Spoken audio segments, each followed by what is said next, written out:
Hi, I'm Jessica Herzog. I'm Rob Herzog. We've been coming to the village for about 4 years now, and we're here to tell you a little bit about our story.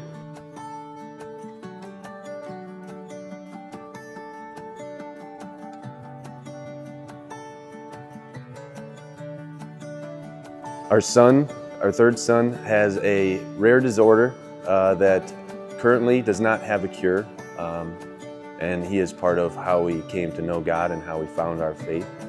It all started with these big prayers, the impossible prayers, asking specifically for help with a cure, the research with his brain development, and that he would be compliant with the medical ketogenic diet that he needs to be on. So after an entire year of praying this every single night together as a family, the year ended obviously, he wasn't cured, but we were contacted in the month of January by a researcher from the Gluten-1 Deficiency Syndrome Foundation.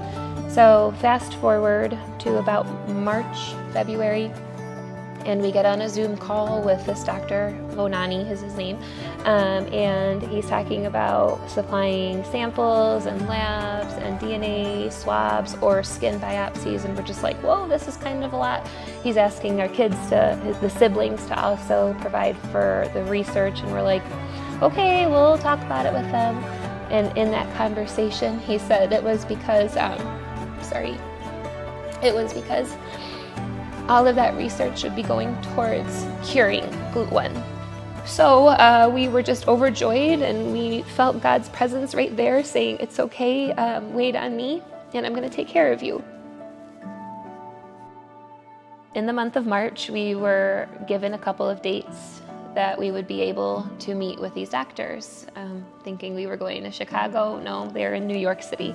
So we were kind of at a point just financially where there was a lot of things stacking up, nothing like terrible or scary, but just we were like, how are we going to do this? One night we were looking together at Airbnbs and hotels, and we put our phones away because we were really seeing how much the cost this was going to be, and we decided like we're just going to hold off and we're going to wait and see what happens.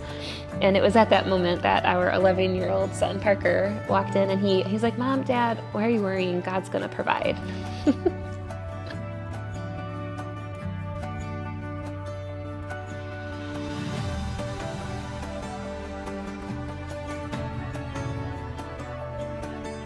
Hi, my name is Katie Jakaitis, and I've been coming to the village since they were back in the school, so maybe 10 or 11 years or so. In January, the church gave out $20 to pretty much everyone who came to church that day, and we were challenged to go be the light. We were given the $20, and we brought it home, we prayed about it, and we just kind of waited to see where God wanted to take us with that. This thought came to my head of, why don't we shovel and not necessarily raise money for, something for my kids, but what if we turned that into something for somebody else? So I went downstairs, I shared my thoughts with my kids, and they were on board. So we took our $20, ran to Ace, bought a couple of shovels, and then we started contacting some of our friends to see if they wanted to get involved too, and shovel as many driveways as we could. The shoveling turned out to be a whole lot of fun, and so many people were so generous, not just with their money, but even people brought the kids snacks, and they had such nice things to say about the kids, and the kids were like fired up. They were so excited. At this point, we had raised a couple $100, and we were really excited about that, but we still weren't 100% sure what we were supposed to do with this money. So we were just kind of waiting and continued praying, and even maybe hoping for another day of snow. I think a few weeks went by, no more snow, and we were at the library with our friends the Herzogs, and they had just shared with us that they got this wonderful news that they were going to New York. And when she told me what they were doing, I instantly felt God telling me that this is it. This is what we've been praying for and waiting for, and this is where you need to put this money. Once I knew that that was where God was leading me with that, I then quickly reached out to a bunch of our friends from our homeschool group, from our life group, and people just started being so generous, and the money was growing.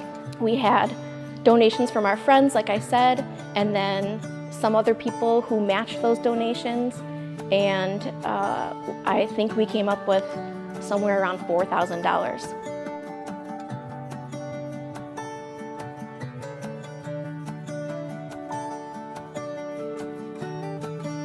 So we shared the news with our family that we were all going to be able to go to New York City, and not only that, but we were going to be able to do a little sightseeing while we were there and make more of a fun vacation out of something that was nerve-wracking. There was just a lot of unknown, but we were able to focus just on the good right there of the people that we have been so abundantly blessed with in our life.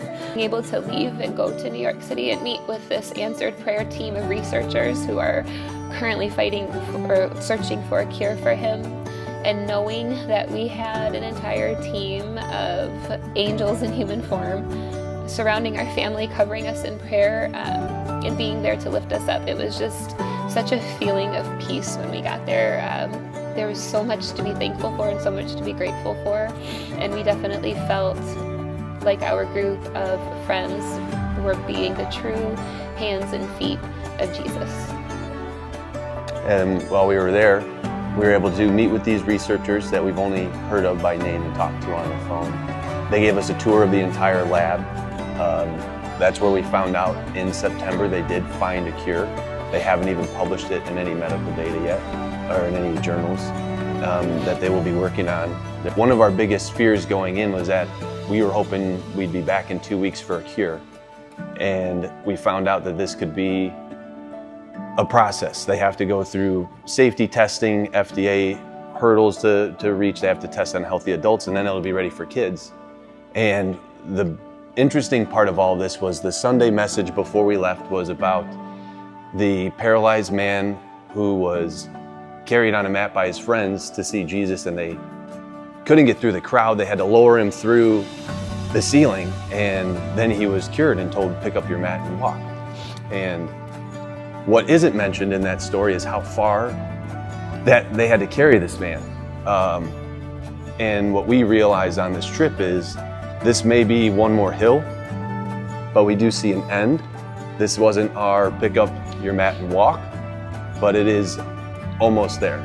And what we were encouraged by in that message, he talked about be someone who helps carry a mat. And as we saw before we left, we have an army of people that are all helping carry this mat.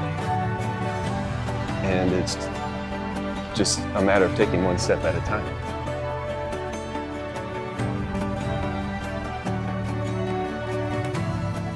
Hi, I'm Carson.